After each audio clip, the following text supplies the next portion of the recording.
In 1991, 8-year-old Samantha Ridley disappeared during her first-ever sleepover, leaving behind no clues except the haunting absence of her favorite pink floral pillowcase. 9 years later, that very pillowcase resurfaces in a dusty storage unit, triggering a cascade of revelations that unearth a predator's secret and offer long-awaited closure to a family frozen in time. It was the kind of summer evening that made the whole neighborhood feel alive. Windows open, sprinklers hissing in distant yards, the smell of grilled hot dogs drifting through the air.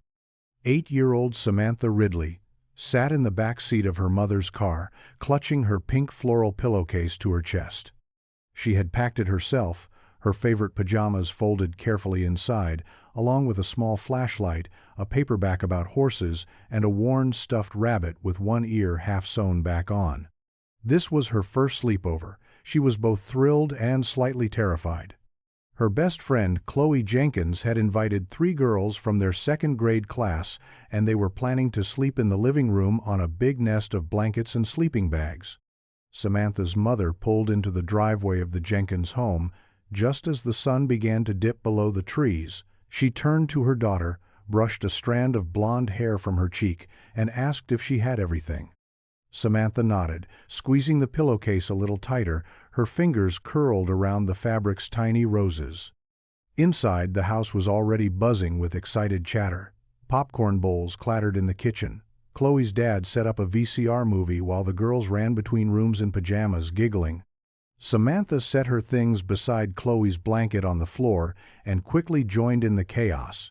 They played board games, told silly ghost stories, and argued good-naturedly over which movie to watch. Later that night, as the energy dimmed and one by one the girls drifted off to sleep, Samantha lay awake beneath her blanket, her pink floral pillow nestled under her head. The living room was quiet except for the faint hum of a fish tank. A nightlight glowed dimly from the hallway. She turned once, then again. No one heard a door open. No one saw her sit up. No one noticed that she had quietly vanished. By sunrise, Chloe's mom was calling for her. Samantha's spot on the floor was empty. The blanket was slightly askew. The pillowcase was gone.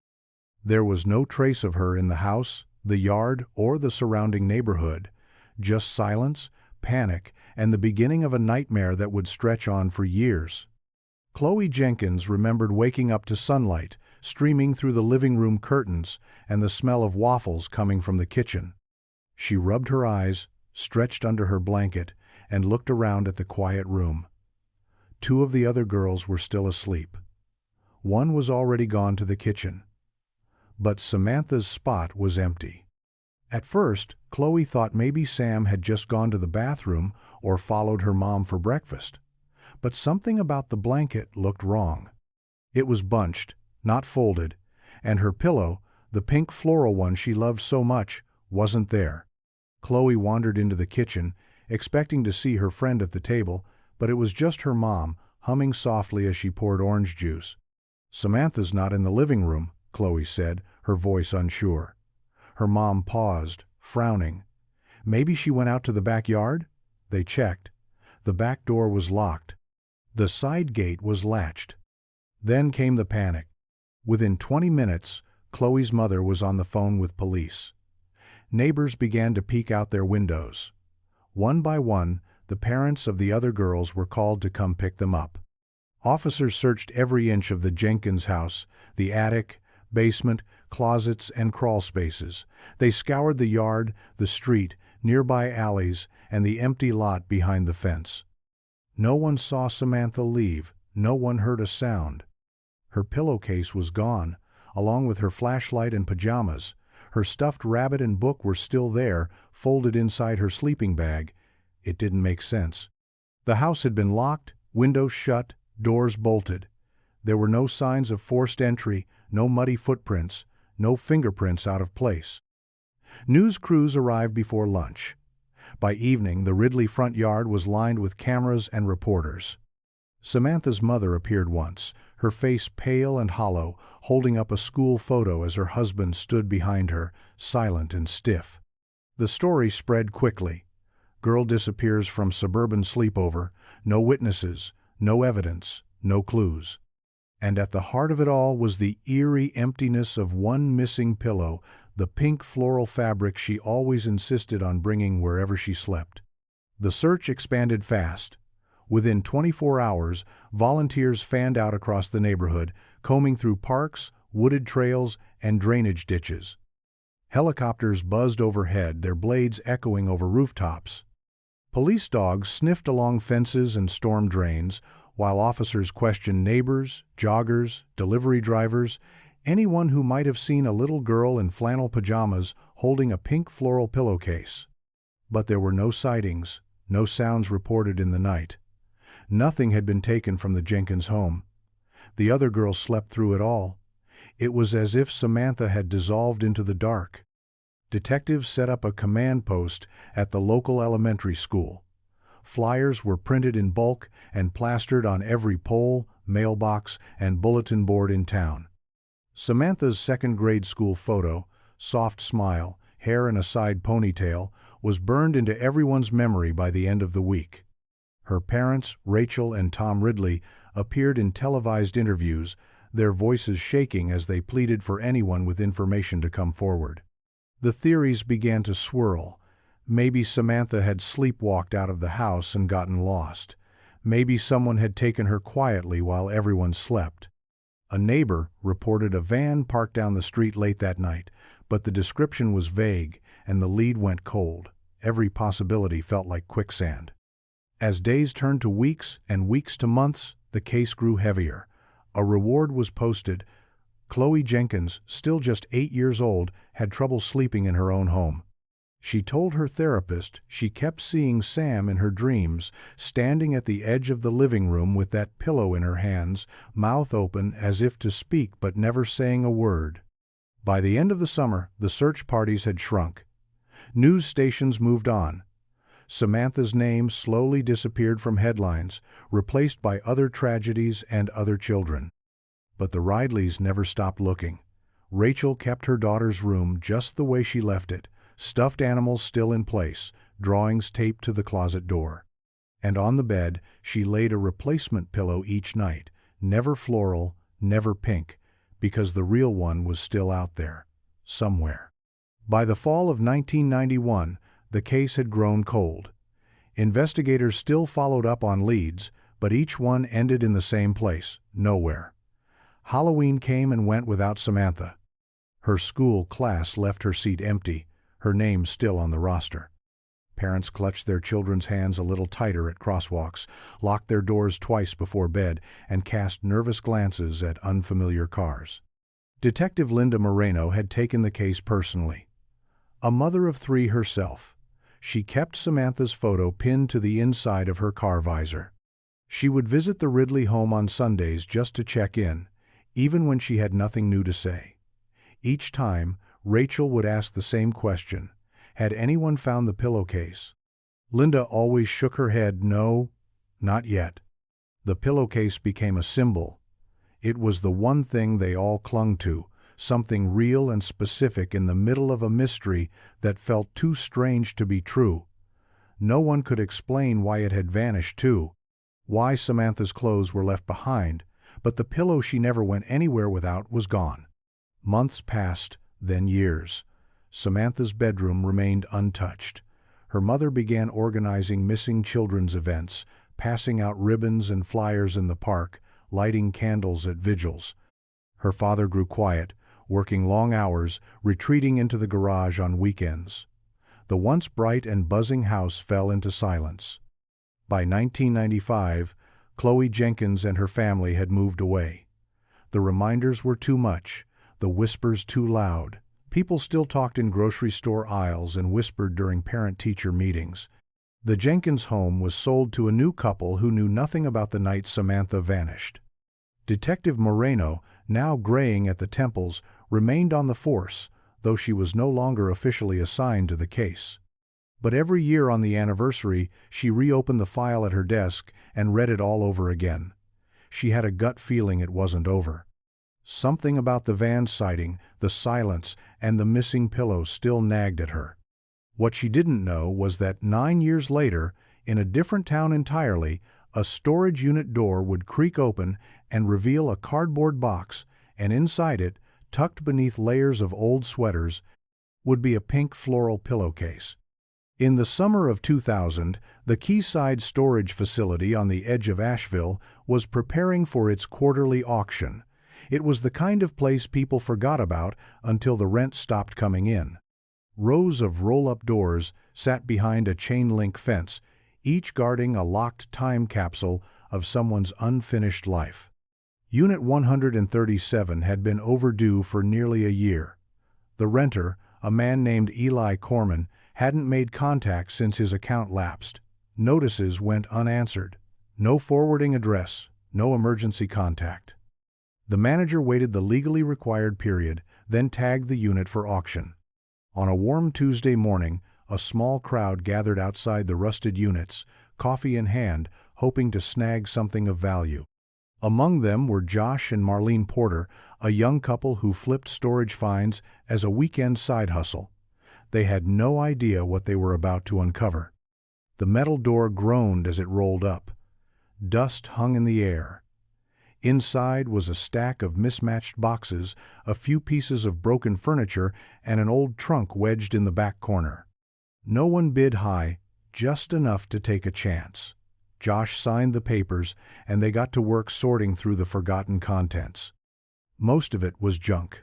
Water-stained books, VHS tapes, old linens, a few cracked dishes. But in the trunk, buried beneath a pile of winter coats and yellowed towels, Marlene pulled out something wrapped in dry, brittle plastic. She peeled it back slowly. It was a pillowcase, pink, with delicate faded flowers across the fabric. Near the edge, stitched in uneven thread, were the letters SRATN. She held it up, puzzled. "This was handmade," she murmured, turning it over in her hands. The stitching was childlike, maybe a family keepsake, but something about it gave her pause. It didn't feel like just an ordinary pillowcase.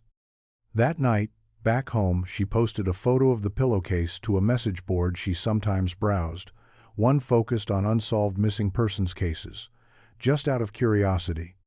She captioned it simply, "Found this in a storage unit in Asheville, NC.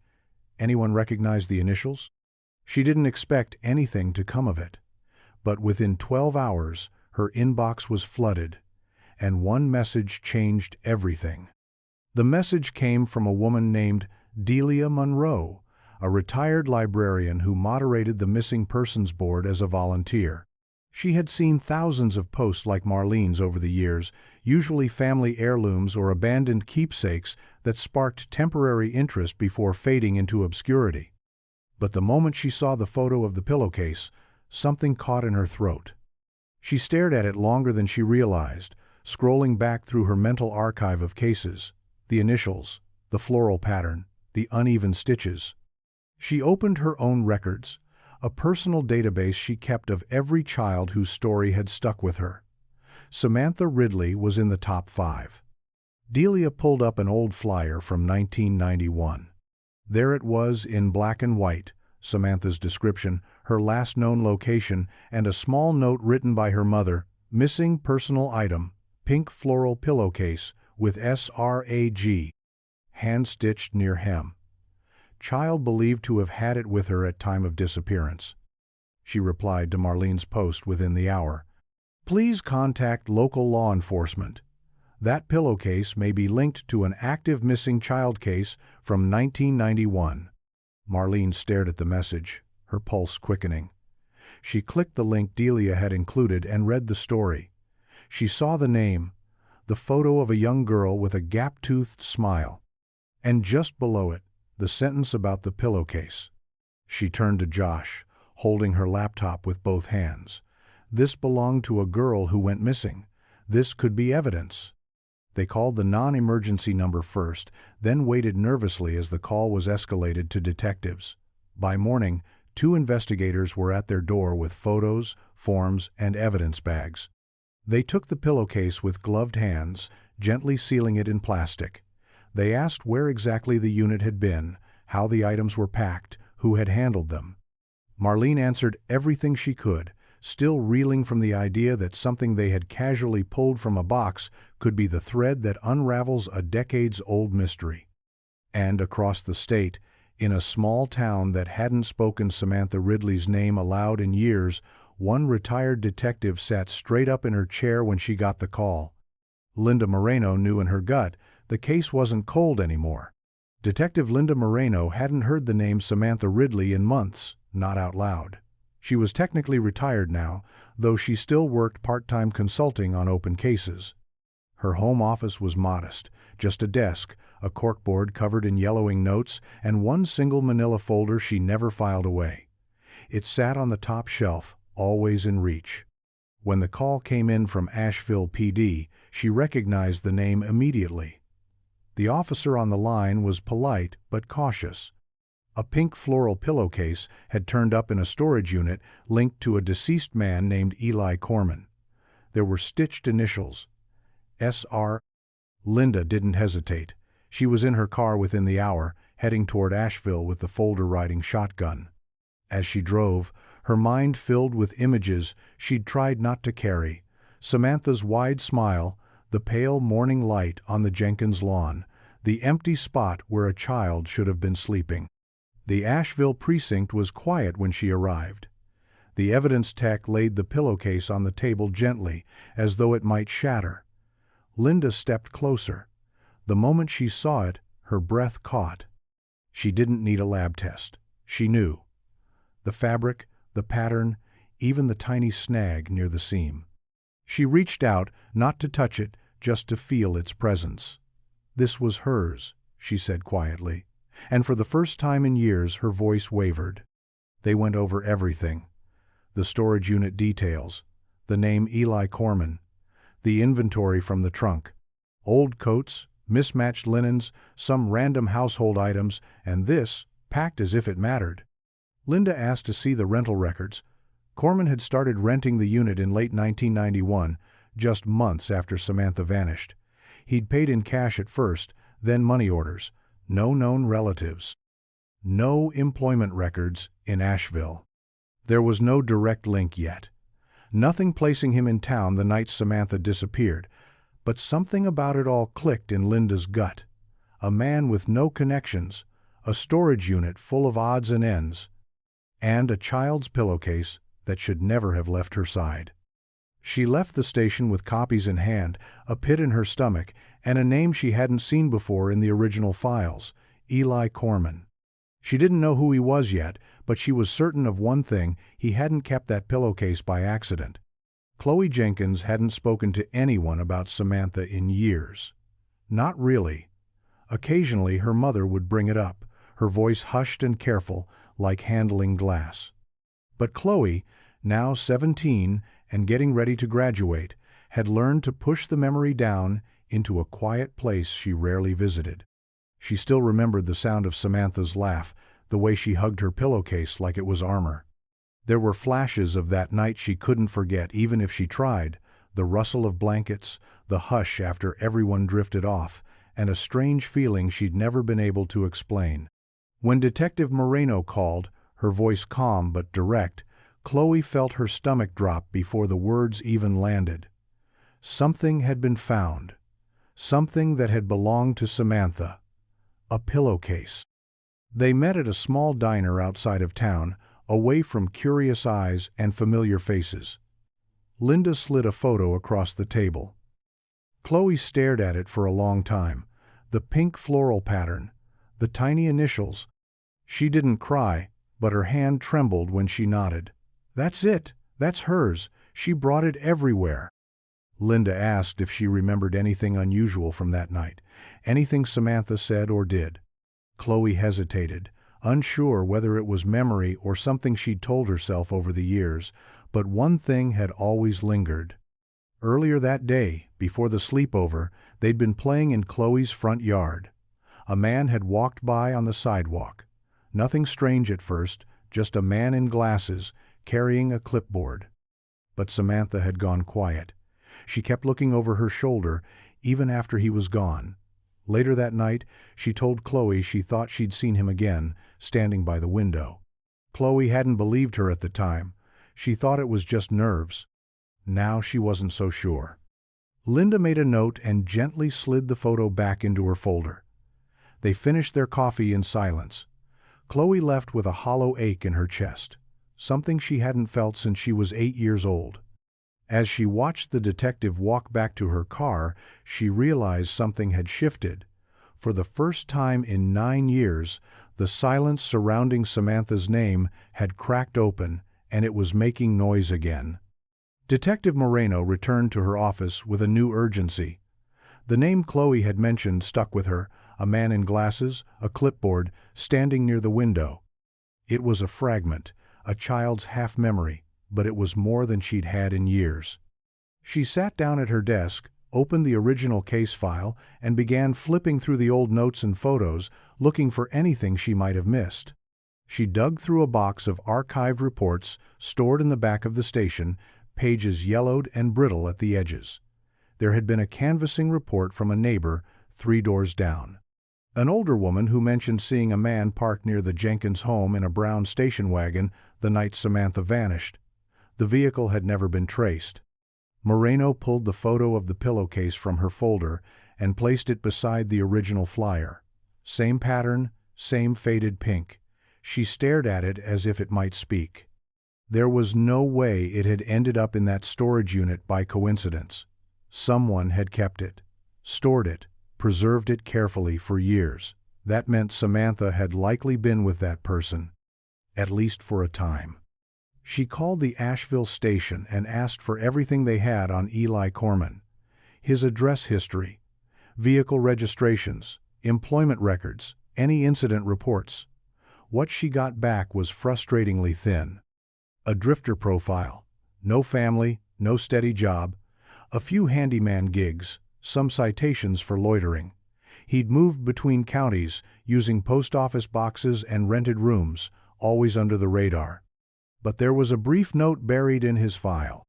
In late 1991, he'd applied for work with a private landscaping company that had contracts in several neighborhoods, including the one where the Jenkins family lived. His application had been denied, but the timing lined up. She circled the date. Moreno leaned back, the chair creaking beneath her, and exhaled slowly. If Corman had been casing the neighborhood, pretending to be a worker or inspector, it would explain the clipboard. It would explain how he got close without raising alarm. And it meant Samantha's disappearance may not have been random at all. It might have been carefully planned. The pieces weren't fitting together yet, but something had shifted. The pillowcase was no longer just a clue, it was a breadcrumb. And she intended to follow it.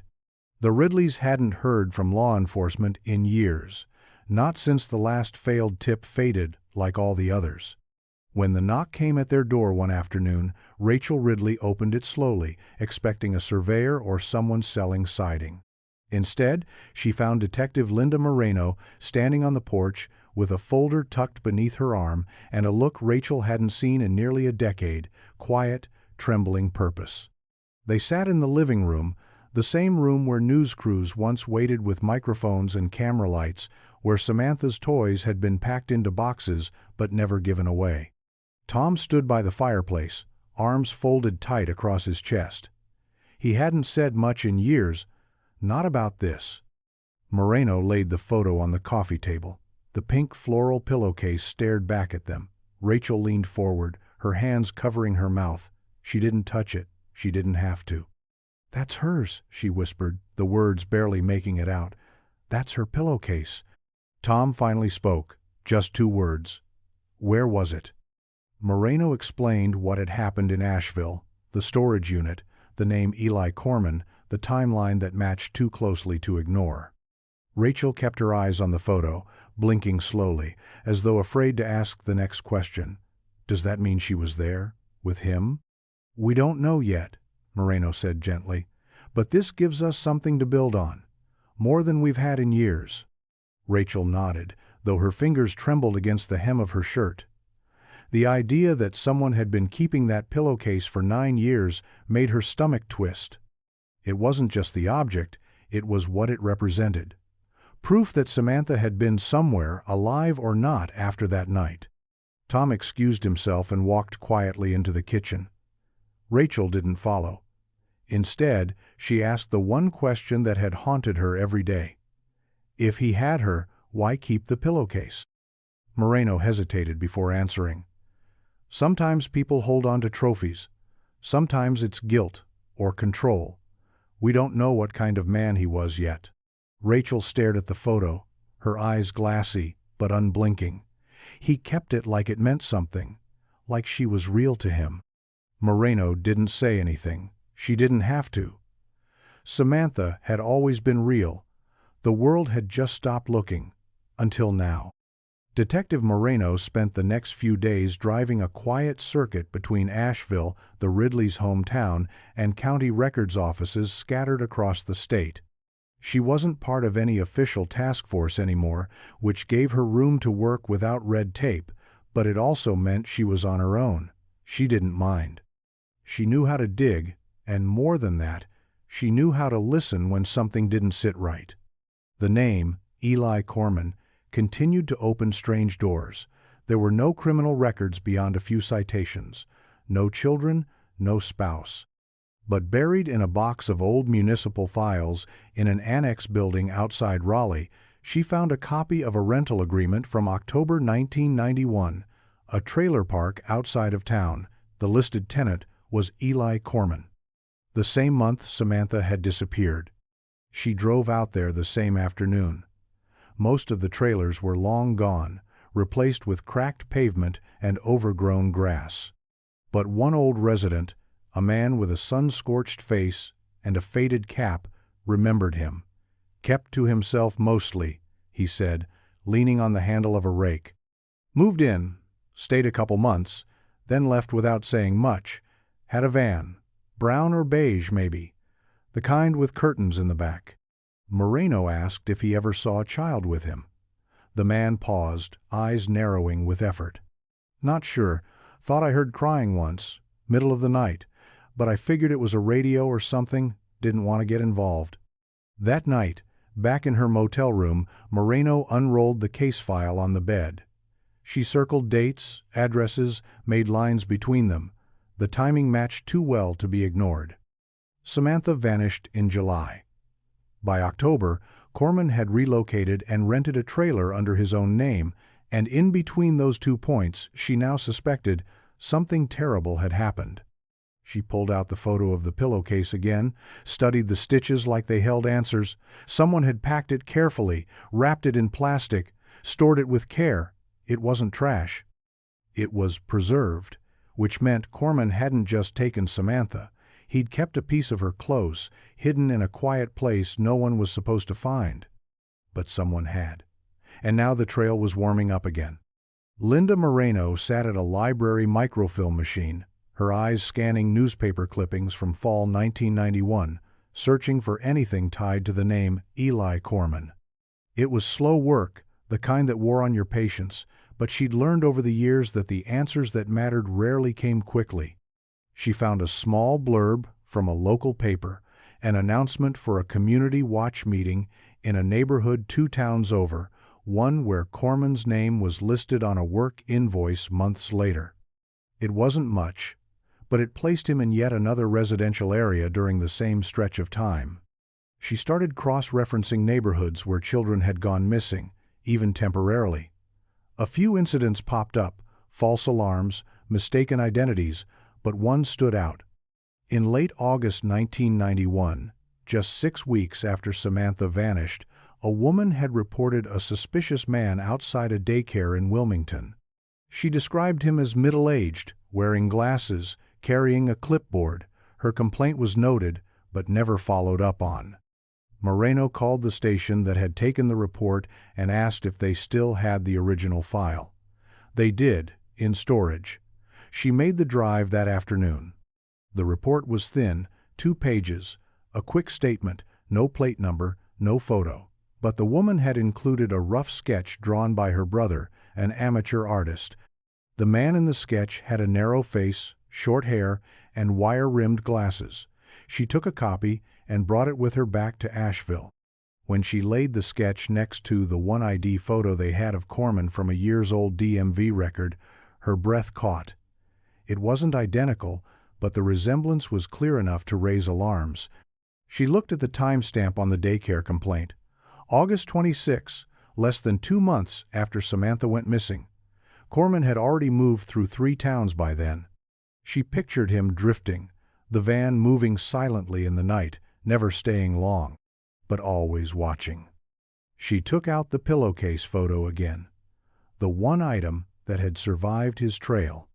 She still didn't know if Samantha had been with him in that storage unit, in that trailer, or in that van, but the pillowcase had, and whatever Corman's secrets were, he hadn't taken them to the grave. Not all of them. The storage unit hadn't been cleared out entirely. After the pillowcase was recovered, detectives had taken inventory and set aside the remaining contents in a secure evidence room, but one box hadn't been opened right away. It was taped shut and marked in red ink with the word "Tools," dismissed at first as scrap. Moreno returned to Asheville to go through it herself. Inside were rusted pliers, coiled extension cords, a broken flashlight, and beneath a folded tarp, a warped photo album covered in dust. It didn't look like much. The pages were stiff and yellowed, corners curling upward from heat or moisture, but it wasn't filled with family pictures. It was filled with clippings, newspaper articles, mostly small stories about missing children from around the region. Some were as old as 1986, others were from towns just a few hours apart. Each page had a date handwritten in pencil in the corner. Some had circles drawn around the children's faces. Others were underlined or highlighted. And on the second-to-last page was an article about Samantha Ridley. The clipping had been trimmed carefully and glued in place. No scribbles, no marks. Just her school photo, the same one used on the flyer Rachel Ridley had handed out across the county. Moreno stared at the photo for a long time, trying to understand what it meant. Was it obsession? Remorse? A trophy? The article itself said nothing new, just a recap of the sleepover, the timeline, the missing pillowcase. But its presence among all the others said something. Corman had been keeping track. She flipped the album shut and sat back in the metal chair, her thoughts racing. This wasn't a one-time event. Corman had patterns. He was drawn to neighborhoods, places where children felt safe, where a stranger might not raise suspicion. The clipboard, the glasses, the quiet movements. He'd been watching, and now the photo album sat like a confession with no words. Moreno sealed it in a fresh evidence bag and logged it personally. Whatever Eli Corman had done, however far his trail extended, this album was a map. And buried somewhere in its pages, between names and faces long forgotten, was a path that might still lead to Samantha. The next step was the van. Moreno had already heard about it once from the man at the trailer park, the beige or brown van with curtains in the windows, but it wasn't listed on Corman's DMV history. No active registration, no insurance records. If it had ever been in his name, he'd scrubbed the paper trail clean. She dug through more archives, called impound lots, even checked abandoned vehicle logs from the early 90s. Days passed without answers until a clerk in a dusty county garage north of Raleigh found a note scribbled in the margin of a disposal log. A tan Dodge camper van had been towed in December 1991 from a wooded pull-off off Route 5. No tags, no plates, no owner ever came forward. Moreno made the drive that afternoon. The lot wasn't much more than a field of rusting metal behind a barbed wire fence, but the van was still there, wedged between 2 collapsed sedans. Sun-bleached, moss crawling up the wheel wells, but unmistakably the kind of vehicle someone could live in or hide in. She walked around it slowly, her eyes tracing every dent, every scratch. The windows were coated in grime, but the curtains were still drawn. Inside, it was dark.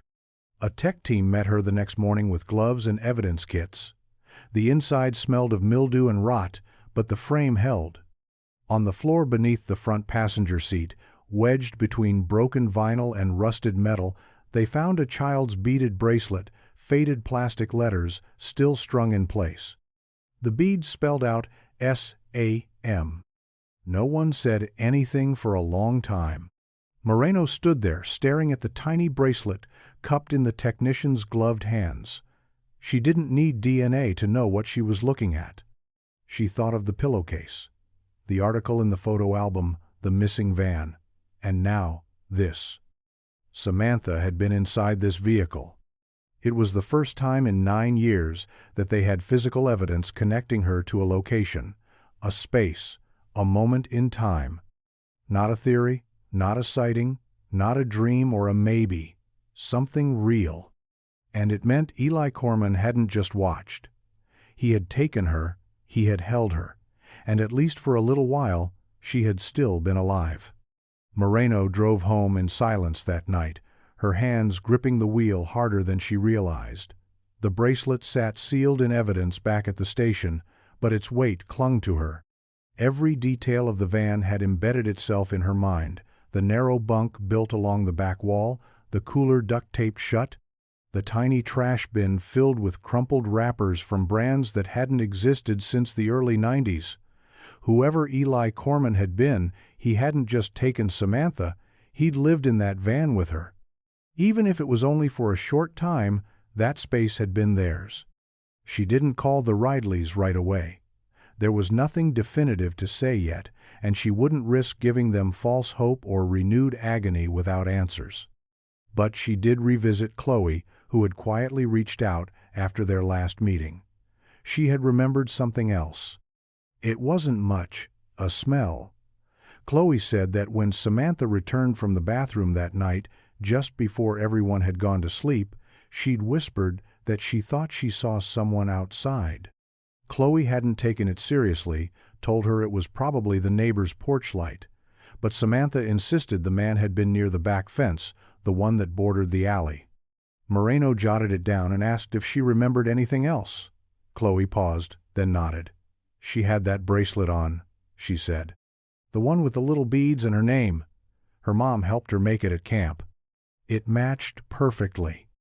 Back at her apartment, Moreno sat on the floor, spreading everything she had across the rug. The pillowcase, the bracelet, the van, the photo album. These weren't just artifacts. They were signposts, indicators that Samantha hadn't disappeared without a trace, only that the traces had taken 9 years to surface. Somewhere along the way, Corman had decided to stop moving. Maybe something had scared him. Maybe she had tried to run, maybe worse. The answers were still out there. Moreno felt them pulling, just beyond the edges of what she could see. But now she had proof. Proof that Samantha had survived the night of the sleepover. Proof that someone had seen her, touched her, and if someone had seen her once, someone else might have too. The town of Rockbridge, just 2 hours southeast of where the van had been found, had once been a quiet detour on Corman's movement across the state. But Moreno's growing map of his whereabouts showed he'd spent more time there than anywhere else, nearly 4 months between late 1991 and early 1992. It was the longest he'd stayed put, and now, with the pillowcase, the van, and the bracelet pointing in the same direction, she decided it was time to revisit the town itself. She started with the basics: motel logs, diner staff, gas station attendants. Most didn't remember him, but one woman did. Her name was Greta Lane, and she had worked the night shift at a roadside diner that closed its doors 5 years earlier. They sat together in a booth of the now empty space, the walls stripped bare, the kitchen long cold. Greta was in her 60s now, but sharp. When Moreno showed her the DMV photo of Corman, she nodded. He used to come in late, real quiet, always ordered the same thing: black coffee, grilled cheese, extra mustard. Carried a journal with him, wrote in it while he ate. Moreno asked if he ever brought anyone with him. Greta hesitated. Once. Just once. A little girl. Blonde. Real quiet like him. Sat on the inside of the booth while he watched the door. The timeline matched. Moreno's heart raced. She asked if Greta remembered when it happened. Greta thought for a moment, then said, "Right before Christmas. He looked nervous. Paid cash. Didn't even finish his food that time." Moreno leaned back slowly, staring out at the parking lot. If Samantha had been in that diner, even for 1 hour, it meant she was still alive 5 months after the night she vanished. That changed everything. She pulled out the photo of the pink floral pillowcase one more time and laid it on the table. Greta looked at it carefully, eyes narrowing. She had that, I'm almost sure of it. I remember thinking it looked homemade. It wasn't just a breadcrumb anymore. It was confirmation. Samantha had been seen. Someone remembered her. And Corman hadn't been as invisible as he thought. Now it was time to dig deeper into his past and find out what, or who, finally stopped him. Eli Corman's death had been unremarkable. According to the coroner's report, he'd suffered a heart attack alone in a rented room above a bait shop in Linwood in 1998.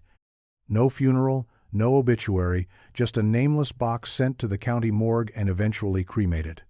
The room had been cleared out by the landlord, who tossed most of his things into storage and let the rest rot in a locked closet. That same landlord, now in a care home, remembered little about the man beyond late payments and odd smells. But one line in the police report stood out to Moreno. When they searched the room after his death, officers found dozens of notebooks. The responding officer had described them as unintelligible scribbles, lists, and ramblings, and most had been discarded. That word stuck, ramblings. She tracked down the former officer, now long retired, and met him outside his workshop behind a shed cluttered with old tools and fishing rods. He didn't remember much about the man himself, but the notebooks had stood out. He described them as dense, not journal entries exactly, more like thoughts written in code, repeated names, fragments of maps, symbols. One box had survived.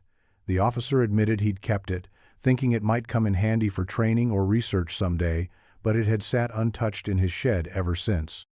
Moreno opened the lid slowly. The notebooks were brittle, pages warped from damp air. She picked one up and flipped through. The handwriting was erratic, lines of cramped lettering running edge to edge, no margins, no dates. One page caught her attention. It read, S talks less, hums the horse song, still won't eat peaches. It stopped her cold. Samantha had loved horses. Her favorite book had been about a girl who tamed a wild mare. Rachel Ridley had told Moreno once, through tears, that Samantha refused to eat peaches after a stomach bug one summer. These weren't ramblings. They were records. Another entry read, left the van near the dam. Too risky now. Box in storage. Keep quiet. Keep quiet.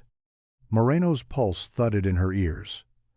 If this was real, if these notes truly chronicled the month Samantha had been missing, then Corman had kept more than just her pillowcase. He had kept her story. And now, in twisted fragments, he was telling it. Moreno sat on the floor of the motel room long after the sun went down, surrounded by the notebooks from the shed. The pages smelled of mold and wood smoke, and most of the writing was erratic, almost unreadable, but there were moments when the chaos broke. Small windows opened in the mess, offering phrases too precise to be fiction. In one entry, dated only by season, Corman had written, S is quieter now, no more crying at night, gave her the pink pillow back, told her we're staying in the woods for a while. Another read, saw the patrol car near Route 5, took side roads back. She asked when she could go home, told her we'd talk about it tomorrow. Moreno had to stop and breathe. The weight of what she was reading pressed hard against her chest. These weren't imagined voices. These were moments, real and painful, written down by a man who had stolen a child and then tried to rationalize it with pen and paper. But one notebook held something more concrete. Tucked between 2 pages was a faded napkin with directions sketched in ink. No road names, just arrows, landmarks, and a note. Cabin, North Fork, behind Spillway. The handwriting matched the rest, sharp and heavy like it had been carved into the paper. She traced the lines with her finger. There had been an old ranger station near a man-made dam back in the early 90s, closed off after seasonal flooding damaged the lower trails. A forgotten spillway, cut off from public access, barely patrolled. Moreno called it in, speaking slowly, carefully. She requested aerial maps, ranger reports, and any documented structures near the old trail forks. An officer on the line confirmed what she hoped to hear. There had once been a utility cabin above the spillway used for seasonal equipment. It had been decommissioned and padlocked since 1993. Corman's note hadn't just been a memory. It had been a marker. Moreno folded the napkin carefully and slid it into a folder next to the photo of the pink floral pillowcase. Samantha had been taken. She had been moved. She had been kept. And now there was a place, a real place, maybe the last one she had ever seen. The drive to the old spillway took nearly 2 hours, winding through switchbacks and narrow forest roads that hadn't been maintained in years. Moreno followed a map printed from a decades-old ranger file, her tires crunching over gravel and fallen pine needles. She passed 2 locked gates, both rusted through at the hinges, and a trailhead sign almost swallowed by overgrowth. The last mile had to be walked. She moved slowly, boots sinking slightly in the damp soil, her breath visible in the crisp mountain air. The trees grew tighter around her as the path curved downward toward the base of the spillway. She paused at a clearing where water had once flowed freely, now reduced to a sluggish stream trickling through moss-covered rocks. Then she saw it. Half collapsed behind a thicket of brush was the cabin. The wood was grayed and splintered, shingles peeling from the roof, a corner of the porch sunken into the earth. A heavy chain still looped through the front door handle, rusted solid but snapped long ago. Moreno stepped onto the creaking porch and pushed the door open. The smell hit her first: damp, rotted wood, dust, and something older. Inside, shafts of light cut through cracks in the boarded windows, falling across a single cot, a rusted stove, and an overturned metal chair. She didn't move anything at first, just observed. A coffee tin filled with crayon stubs sat near the cot. A torn children's book lay in the corner, its pages curled and water-stained. Taped to the inside of the back window was a faded drawing, scribbled in colored pencil, stick figures standing beneath a sun, one holding something pink in their hands. Moreno knelt and studied the drawing. The figure with the pink shape had yellow hair. She called it in, voice steady but low. The forensics team would take hours to arrive, but she waited. She walked the perimeter, found what looked like old fire pits, a few empty cans buried under leaves, and the faint outline of small footprints stamped into a slab of hardened mud near the creek. This place had been a hiding spot, a prison, a shelter. Samantha had been here. She had drawn pictures here, maybe slept, maybe waited. And now, after 9 years, the forest was giving her back, one clue at a time. The forensics team arrived just after noon, their vehicles crunching slowly up the service path Moreno had flagged with orange tape. No media, no fanfare. Just quiet coordination, boots on soft ground, and cameras clicking as each inch of the cabin was documented. Moreno stood back, watching as they moved through the space with measured care, each object treated like a relic. A team member carefully removed the drawing taped to the window and placed it between 2 acrylic sheets. Another photographed the crayon tin, its lid marked with fingerprints too smudged to lift. The children's book, titled Me and My Pony, was sealed in a plastic sleeve and logged as potential evidence. In a shallow crawl space beneath the cabin's floorboards, they found something else, an old tin lunchbox wrapped in cloth. Inside were scraps of paper, mostly torn notebook pages, some blank, others filled with scribbles in a small, shaky hand. One page had a single sentence written over and over. "My name is Samantha, and I want to go home." Moreno stepped away and sat on a rock just beyond the tree line. The words echoed in her ears, sinking deeper than anything she'd found so far. They had confirmation now. Not just that Samantha had been held here, but that she had been aware. She had written her name. She had remembered home. The lunchbox also held a plastic comb, 3 mismatched hair ties, and a frayed ribbon. Rachel had described tying Samantha's hair with pink ribbons the day she left for the sleepover. Moreno didn't need to ask if it matched. By late afternoon, the team had collected what they could. The cabin was cordoned off, a timeline already starting to form. Corman had used this place for weeks, maybe longer. It was isolated, unmonitored, and forgotten, a perfect place to disappear someone. But the girl he took had left traces. Not just physical things, but thoughts, hopes, desperate scribbles that reached out across nearly a decade. Moreno looked at the tin in her hands and thought of the pillowcase, the bracelet, the drawing on the wall. Samantha hadn't been erased. She had endured. And now, slowly, she was being heard. Rachel Ridley sat at the kitchen table, her fingers wrapped around a mug that had gone cold an hour earlier. When the call from Detective Moreno finally came, she didn't answer right away. She just stared at the phone as it rang, heart pounding in her ears, every part of her afraid to hear the voice on the other end. She picked up on the 4th ring. Moreno spoke gently. She didn't rush through the update or gloss over the details. She explained the cabin, the location behind the spillway, the lunchbox, the drawing, and finally the note. Rachel closed her eyes as Moreno read it aloud. "My name is Samantha, and I want to go home." The words hit like a wave, not just because they proved Samantha had been alive after she vanished, but because they were hers. Rachel could almost hear her daughter's voice, small, stubborn, hopeful, trying to hold on to something in the dark.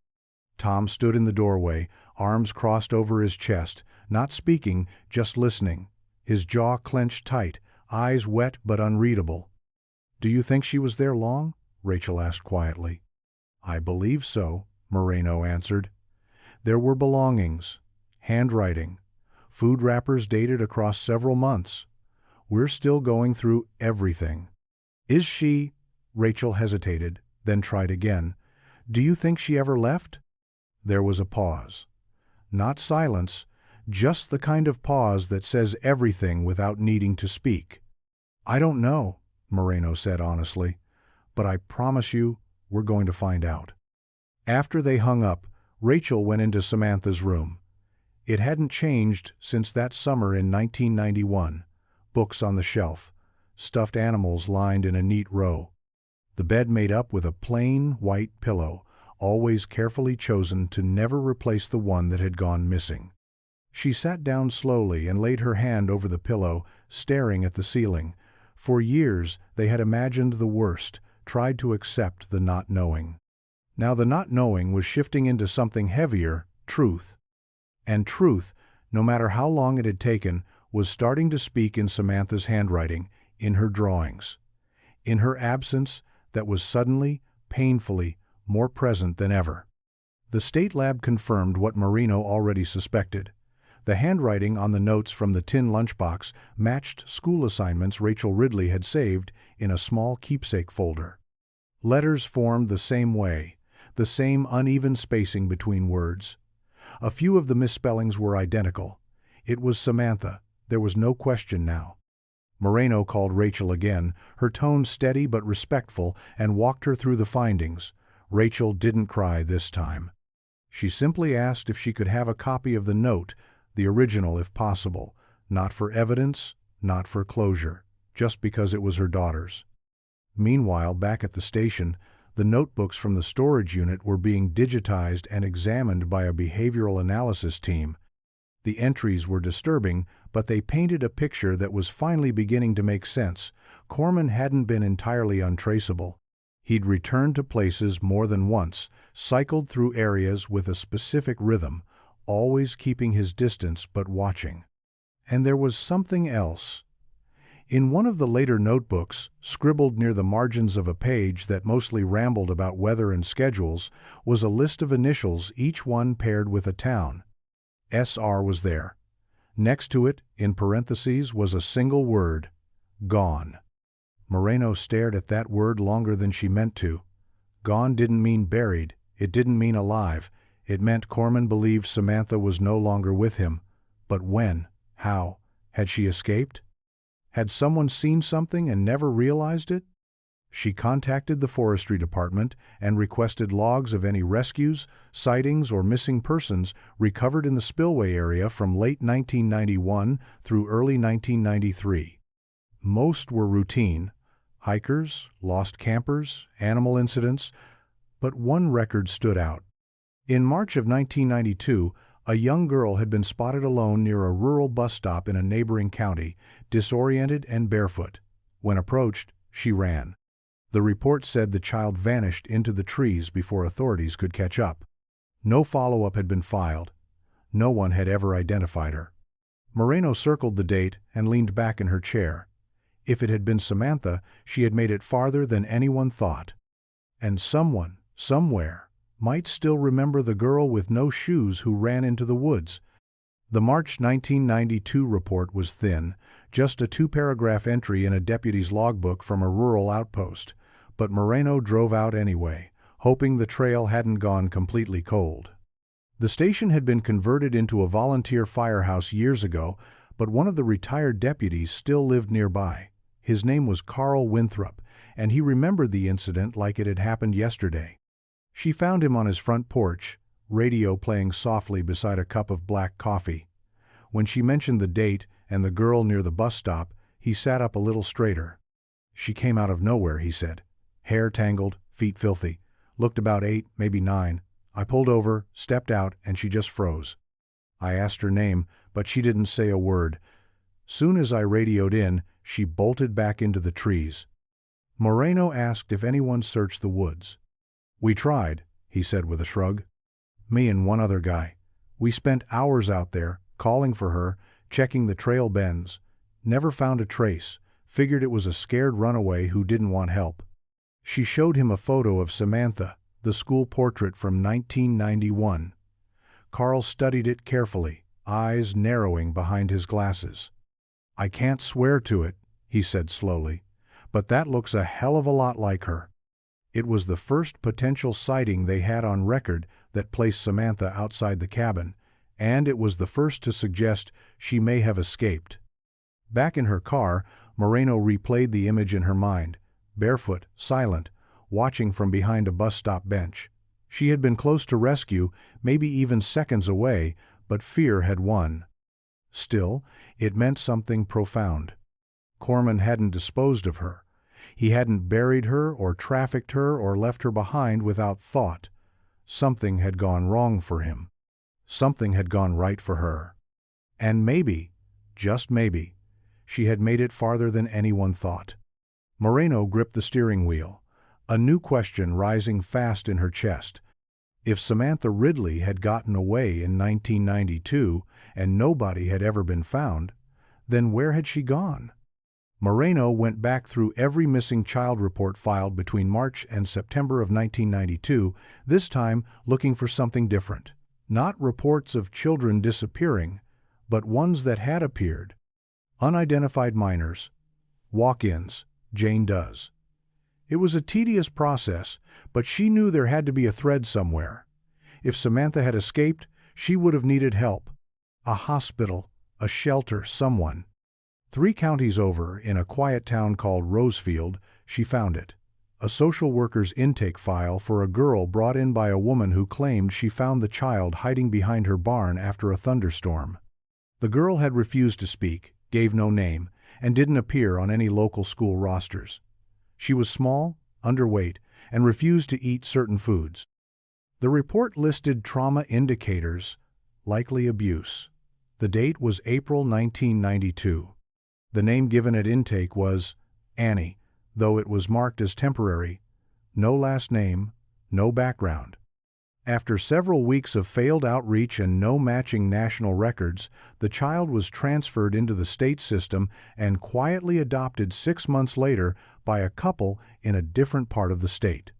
No media, no photos released, just a paper trail buried in confidentiality laws and old filing cabinets. Moreno stared at the intake notes. One line stood out. The girl had a scar on her right arm shaped like a crescent. Rachel had once described a similar mark from when Samantha fell off her bike at age 6, catching her elbow on a sprinkler head. That was more than a coincidence. She filed a formal request through the family court liaison, walking a delicate line between procedure and urgency. The girl, now a teenager, had grown up believing she was found, not missing. But if this was Samantha, then she'd been living in plain sight, unaware of who she truly was. Back in her motel room, Moreno spread out the pieces of the case again, her heart thudding. A pillowcase, a bracelet, a drawing, a lunchbox, a list of initials. And maybe now, a girl who had survived more than anyone had dared hope. One final chapter remained. A door that had never truly closed was about to open. And somewhere, Samantha Ridley might still be waiting to remember who she really was. It took nearly 3 weeks for the court order to be processed. During that time, Moreno kept working quietly, preparing every detail with care, aware that what came next could unravel a decade of grief or offer a kind of healing no one had dared to imagine. DNA samples were requested and collected, one from Rachel, one from the girl known as Annie, now 17 and living a quiet life with her adoptive family. She had always known something about her story didn't quite add up. No baby pictures, no memories before a certain point, and dreams she couldn't explain. Forests, a van, a woman's voice calling her name in the dark. When the results came in, there was no ambiguity. It was a full maternal match. Rachel Ridley was sitting alone in her backyard when the call came. The sky was just beginning to shift into dusk, the kind of pale lavender that used to make Samantha reach for her camera and try to capture it on film. Moreno didn't say anything at first, just breathed. Then softly, carefully, told her what she'd waited 9 years to hear. "She's alive, Rachel. Samantha is alive."